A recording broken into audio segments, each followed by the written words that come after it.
और धीरे धीरे अपनी औकात पर आता हूँ। सुनिए कि माँ छाल एक पेड़ की घिसकर लगाती थी। सर, माँ छाल एक पेड़ की घिसकर लगाती थी, वो जख्म सूख जाता था जिस पर लगाती थी। वो छाल अब लगाता हूँ, राहत नहीं मिलती, माँ छाल के संग ममता भी घिसकर लगाती थी। मैले फटे कपड़े मेरे जब धोने लगती थी, मुख देखकर मेरा उदास होने लगती थी। झुंझला के मेरी जिद पे मुझे पीटती तो थी, मैं रोता तो फिर माँ भी मेरी रोने लगती थी। मैं रोता तो थी। और नदीम भाई, शुरुआत आपने किया और मैं समझ गया कि आप मुझको बुलाने वाले हैं। बुजुर्गों, ये बाल मेरा खतरनाक हो गया सफेद हो गया इसलिए है। सुनिए, ये मेरा चेहरा मेरा बाल 50 साल लगते हैं सफेदी सर पे लाने में। सही कह। ये काला क्या है, लगते 10 मिनट काला बनाने में।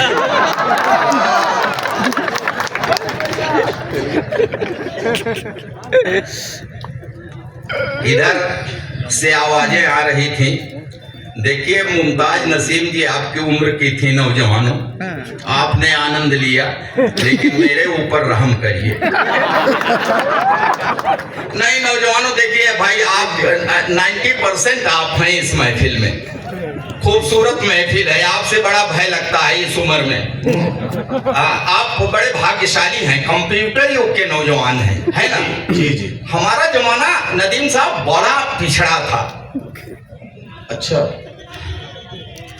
हाँ वही कह रहा हूँ भैया, आप है ना कि आप बड़े भाग्यशाली हैं, कंप्यूटर युग के नौजवान हैं। मेरा जमाना बड़ा पिछड़ा था, इतना पिछड़ा था आप विश्वास नहीं करेंगे, इतना पिछड़ा था कि मेरा जन्म मेरे माँ बाप की शादी के बाद हुआ था।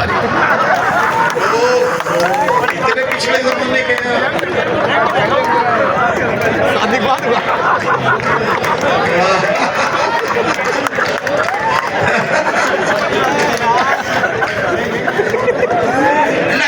एकदम सही सही बता रहा हूँ, इतने बड़े मन से मैं झूठ नहीं बोलूंगा, महाप्रबंधक के सामने बैठे। अच्छा, तब ये मेडिकल साइंस इतनी एडवांस मेडिकल साइंस नहीं थी, तो किसी तरह के परिवर्तन की गुंजाइश नहीं थी। हाँ, जो लड़का पैदा होता था ना, जिंदगी भर लड़का ही रह जाता। अरे वाह वाह वाह वाह वाह वाह। अरे नहीं नदीम भाई, अब तो क्या बात है, उनको देखिए, लंबे लंबे बाल, गालों पर नील तीनों पाल। अच्छा, किसी किसी लड़के का चेहरा तो ऐसा सजा संवरा रहता है, कितना भी गौर से देखिए बुद्धि चकराएगी, समझ में ही नहीं आएगा इसकी बारात जाएगी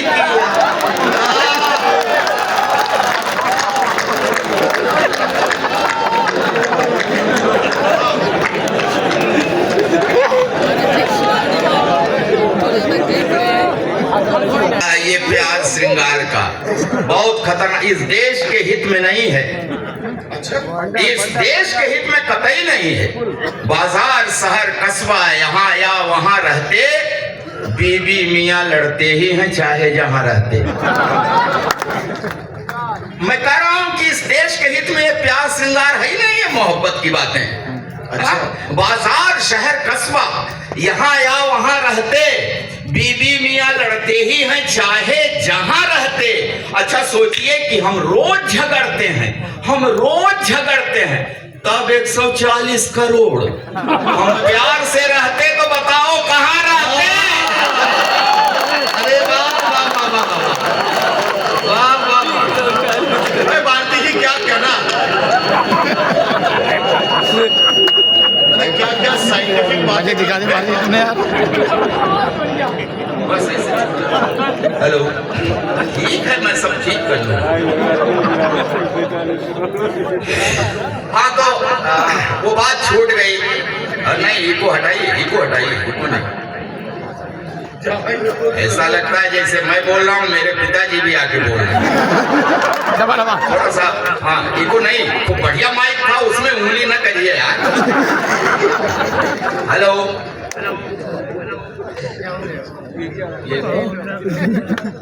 हेलो, बस छोड़िए मेरे भाई, बस एकदम छोड़ दीजिए, बस ठीक कर लूंगा मैं। बस तो छोड़, सही है बात, सही है तुम्हारी कैसे। देखिए, ये रामलीला का मंच है मित्रों। नदीम भाई जहां से शुरुआत की आपने, वही मैं कहता हूं कि मेरी हिंदी से निभती है, मेरी हिंदी से निभती है, मेरी उर्दू से यारी है। क्या कहना वाह, मगर परहेज है उससे जो ज्यादा ब्रह्मचारी है। मेरी हिंदी से निभती है, मेरी उर्दू से यारी है, मगर परहेज है उससे जो ज्यादा ब्रह्मचारी है। क्योंकि तुम्हारे शब्द पावन छीन लेते हैं मेरी रोटी, पसीने की जबान जो है वही बोली हमारी। ऐसे ही प्रेम भाव भाईचारा बनाए रखिए। अच्छा, खाने पीने का कुछ इंतजाम हो रहा है सर? चाय बन रही है। नहीं, आप देखिए कंफ्यूज बिल्कुल ना हो। इसमें जो कुछ सामान लाया जा रहा है सिर्फ खाने का लाया जा रहा है, पीने का कुछ भी इसमें ऐसा नहीं है जिसके बारे में आप परेशान बड़ा अच्छा लग रहा है सर, आप बैठे हुए हैं। महाप्रबंधक जी, देखिए इतनी बड़ी पोस्ट पर आप हैं, आसानी से तो इस पोस्ट पर नहीं पहुंचे हैं, आपकी सब तारीफ करते हैं। सुना दीजिए, सुना बड़ी मेहनत किया है आपने, पढ़ा लिखा है, दिन रात एक करके तब इस पोस्ट पर पहुंचे, सब आपकी तारीफ करते हैं। मगर मैं कह रहा हूं सर कि इतनी मेहनत करके आप इस पोस्ट पर पहुंचे तो कोई बड़ा समझदारी वाला काम नहीं। अच्छा, क्यों? क्योंकि जो छेद करते नाव में वो पार हो जाते। वाह, सच्चाई कहूं सर तो आपकी तालियां सबसे ज्यादा चाहिए। जी जी जी जी। कह रहा हूं कि जो छेद उलट गया है पूरे देश का चलन, तब कह रहा हूं कि जो छेद करते नाव में वो पार हो जाते, संयम से जो रहते हैं वो बीमार हो जाते। पढ़े लिख के इतने क्या हुए सरकार के नौकर, अनपढ़ आवारा होते तो सरकार हो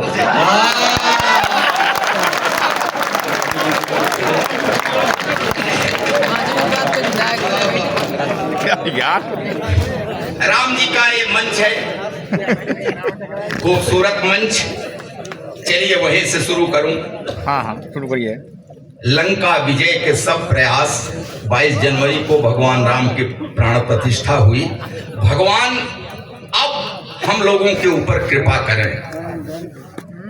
लंका विजय के सब प्रयास तब तार तार हो जाते। राम जी को लंका पर चढ़ाई करनी है, रावण जैसे दुर्धर्ष योद्धा से युद्ध करना है। लेकिन कभी आप लोगों ने ठंडे दिमाग से सोचा कि उन्होंने अपनी सेना में भालू बंदरों को भर्ती किया, एक भी आदमी को भर्ती नहीं किया। वो दूरदृष्टा थे, जानते थे आदमी का कोई भरोसा नहीं। हम लोग तभी से उनकी नजर में संदिग्ध हैं। इसलिए कह रहा हूं कि लंका विजय के सब प्रयास तब तार तार हो जाते। राम की सेना में मनुष्य होते तो निश्चित था कि हार हो जाते, क्योंकि हमारी लार टपकने लगती। कहते बाप रे इतना सोना, लड़का कौन बांधते गठरी, सब फरार हो लंका सोने की हो गया। बहुत अच्छा बात जी, वाह। हम लोग तभी से ऐसे हैं, हम भी हैं, आप भी। सही बात। और आते आते कहां तक आ गए? बहुत बहुत धन्यवाद आपका। कोई यहाँ क्रिकेट का खेल बेच रहा है, थाना कोई तो कोई जेल बेच रहा है। कोई यहाँ क्रिकेट का खेल बेच रहा है, थाना कोई तो कोई जेल बेच रहा है।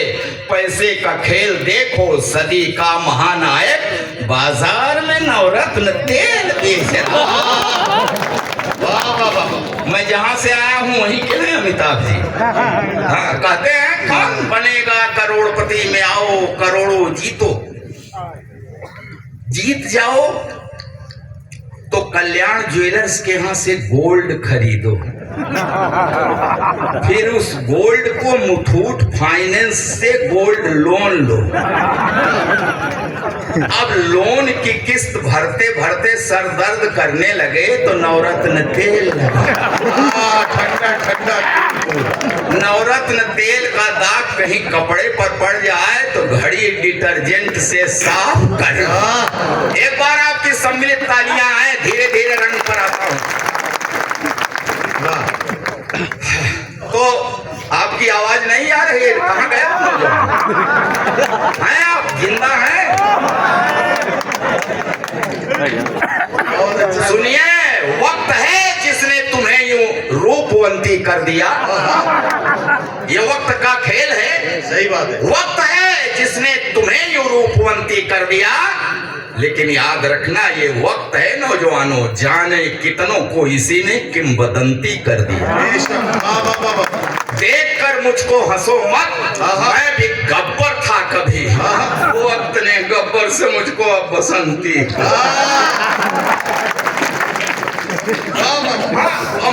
एकदम विश्वास करिए, मैं छोटा था ना नदीम भाई, तो बड़ा छोटा बड़ा, हाँ, तो देख करके मुझको लोग कहते थे कि ये बच्चा बड़ा होनहार है।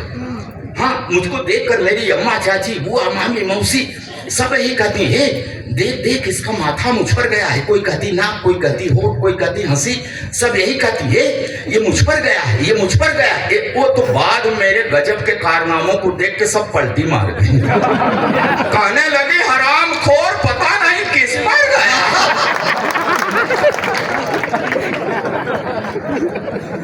अच्छा, मैं बिगड़ न जाऊं इसलिए मेरे बाप ने मुझको वो गांव वाले सरकारी प्राइमरी स्कूल में नहीं पढ़ाया, मेरा एडमिशन एक अच्छे प्राइवेट स्कूल में कराया। पिताजी का ये अच्छा विचार था, मगर मैं भी होनहार था। उस अच्छे स्कूल की अच्छी पढ़ाई भी मेरा कुछ नहीं बिगाड़ पाई।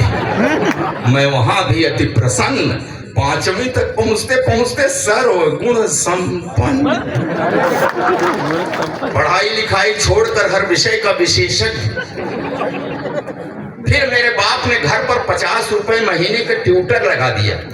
वो ट्यूटर मुझको 5 रुपए पढ़ाता था, 45 की ठुकाई करता था।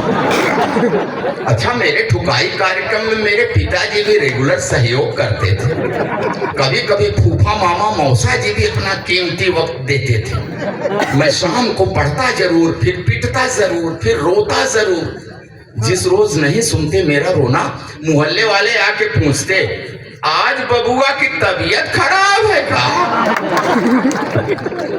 रोया नहीं। अच्छा, जिस बार मैं पास हो जाता था तो पिताजी बाजार की किसी दुकान से मुझको जूते दिलवाते थे। जिस बार फेल हो जाता था खुद देते थे।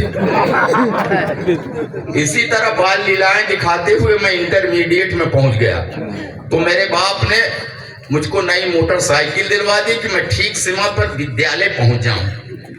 मैं ठीक समय पर पता नहीं कहां कहां पहुंच गया। फिर एक दिन ठीक समय से पुलिस पहुंच गई। फिर मैं ठीक जगह पर पहुंच गया। फिलहाल 6 महीने के बाद तिहाड़ की तीर्थ यात्रा करके वापस लौटा। तो मेरे बाप ने कहा, देख तेरे अंदर सभी लक्षण उभर आए हैं, ऐसा कर तू अब कवि बन जा। तो आप लोगों ने पढ़ा होगा, वियोगी होगा पहला कवि, आह से उपजा होगा गान, आह से गान, आह से कविता निकलती है। आह कब निकलती है? जब पढ़ती है। हंसिए मत, अकेले मुझ पर नहीं पड़ी है, ये जितने लोग मंच पर बैठे हैं ना सब पर पड़ी है, और जिस पर जैसी पड़ी है वैसी उसकी कविता। जिन्हें बीवी ने पीटा कनू रस में गुनगुनाते हैं, पिटे जो प्रेमिका से वो सभी श्रृंगार गाते हैं। जिन्हें पब्लिक ने पीटा बन गए आशीष अनल वो, और जो थाने में पिटे हैं पॉपुलर में रठी कहते हैं। तो हम सभी लोग पिटे पिटाए हैं। मित्रों देखिए, कल करवा चौथ था, है ना? इसमें न जाने कितने लोगों की पूजा हुई। अरे क्या बताएं, अब प्रबंधक जी क्या कहें, अब आपका तो ऐसा स्तर है आप महसूस नहीं करेंगे। और जो लोग हैं देखिए, अब क्या बताएं हमारी घर में क्या स्थिति है, क्या बताएं। रोज नया एक जख्म भरने भी नहीं देती, रोज नया एक जख्म। यहाँ जो ऑफिसर्स बैठे हैं, बड़े लोग बैठे हैं, स्वीकार कोई नहीं करेगा, लेकिन हालत सबकी यही है घर में। रोज नया एक जख्म भरने भी नहीं देती, कान पकड़ती मन का कुछ करने भी नहीं देती। कितनी व्यवस्था है, फरमाइश पर फरमाइश जीने नहीं देती है, और करवा चौथ का व्रत रख कर मरने भी नहीं देती। वाह वाह, कितनी आफत में हम लोग सर पड़े, कितनी आफत में पड़े। कोई भी गवर्नमेंट आए, कोई भी शासन प्रशासन, कोई भी सत्ता हो, सब इन महिलाओं के पक्ष में इनको मजबूत बनाने के लिए कोई न कोई कानून बनाते रहते हैं, है ना? मर्दों की ऐसी तैसी करते रहते हैं। हमारे एक कवि ने तो यहाँ तक लिख दिया कि अबला जीवन हाय तेरी क्या यही कहानी, आंचल में है दूध और आंखों में पानी। मैथिली शरण गुप्त जी, मेरी समझ में नहीं आता, उस दिन वो भांग वांग खा लिए थे क्या? तो कह रहे हैं कि महिलाओं के आंचल में दूध और आंखों में पानी। इसका मतलब कि नारी का जीवन और कुछ नहीं, सिर्फ व्यथा। अच्छा, तो क्या मस्ती है पुरुष जीवन की कथा? हाँ, नारी ने दुख पाया, इसका मतलब पुरुष ने सताया। नारी ने दुख पाया तो इसका मतलब ही हो गया प्रबंधक जी कि पुरुष ने सताया, खाक सताया। मैं तो कसम खा के कह रहा हूं, मैंने नहीं सताया। मैंने नहीं, अरे मैं क्या सताता, मैं खुद ही सताया जा रहा हूं। वही केमिस्ट्री की क्लास में जरा सा हाथ दबाया था, 40 साल से पैर दबा रहा हूं। विदाई के समय रो रही थी, फूट फूट कर रो रही थी, तो मैंने कसम लिया कि इसको कभी कष्ट नहीं दूंगा, हमेशा सुख में रखूंगा। तो धीरे धीरे अपने मायके को भूल जाएगी, नहीं रोएगी, चुप हो जाएगी। तब कहाँ पता था कि ये तो सिर्फ एक रोज रो रही है, अब जिंदगी भर मुझे रुलाए। मैं सच बयान कर रहा हूँ, मैंने कभी उससे सर उठा करके आंख मिला करके बात नहीं किया। क्या कहना? हमेशा बड़े अदब से उसे निहारता हूँ। उसके पैर के अंगूठे में हल्की सी ठोकर लग जाए, तुरंत बैठकर मुंह से फूंक मारता। जब कभी उसका तेवर गरमाने लगता है, बिना सर्दी जुकाम मेरे गले में बलगम गड़गड़ाने लगता। फिर भी जाने के वो हमेशा मेरे ऊपर ऐंठती है। हे भगवान, पंडित जी शादी में बीवी को चाहे दाएं बैठा दे चाहे बाएं, बाद में तो सिर पर ही बैठती है। आपकी सम्मिलित तालियां आए, सुनने में खोइए मत, सुनते रहिए, मगर तालियों से बताइए कि बात पहुंच रही है। ज्यादा हो रहा है?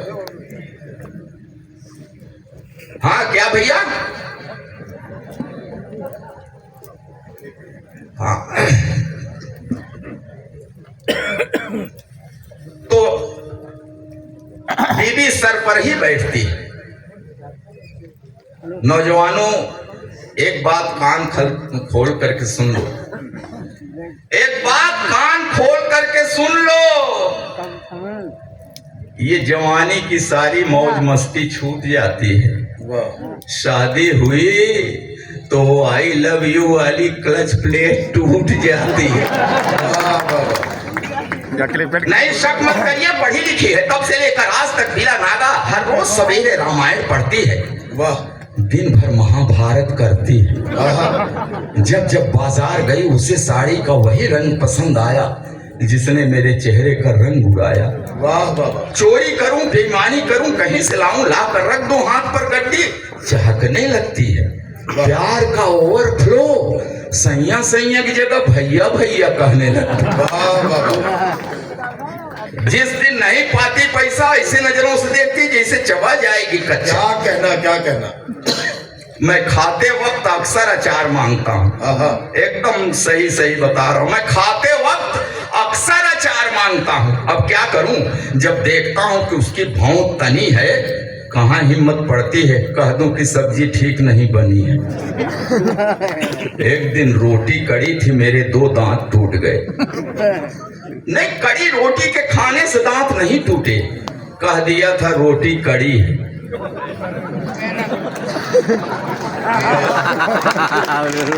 बेलन के हवाई हमले से मेरी रूह हिल गई। उसी दिन से मुझे दिव्य दृष्टि मिल गई। अब मुझे गधा कहती है तो हाँ मैं सिर हिलाता हूँ, वो एक शब्द बोलती है मैं पूरा पैराग्राफ समझ जाता हूँ। मैंने 2 विश्वविद्यालयों से डिग्रियां ली, 2 विश्वविद्यालयों से डिग्रियां ली, मगर इस बात का भी उसके ऊपर कहाँ असर पड़ता है। कहती है बछड़ा भले 2 गायों का दूध पिए, बड़ा होके बैल ही बनता है। चावल में अक्सर कंकड़, तो मैं कहता हूँ अरे भाग्यवान, उस भगवान ने तुझे 2 बड़ी बड़ी आंखें दी हैं, ये चावल के कंकड़ बीन लिया करो जी। तो कहती है उसी भगवान ने तुम्हें भी तो 32 दांत दिए हैं, ये चावल के कंकड़ फोड़ लिया करो और क्या। और मित्रों मैं कहीं से चलूं लेकिन आपसे कुछ कहना चाहता हूं, वो पूजा की पंक्तियां मेरी सुनिएगा, आखिरी की 2-4 पंक्तियां। जी स्वागत। हाँ,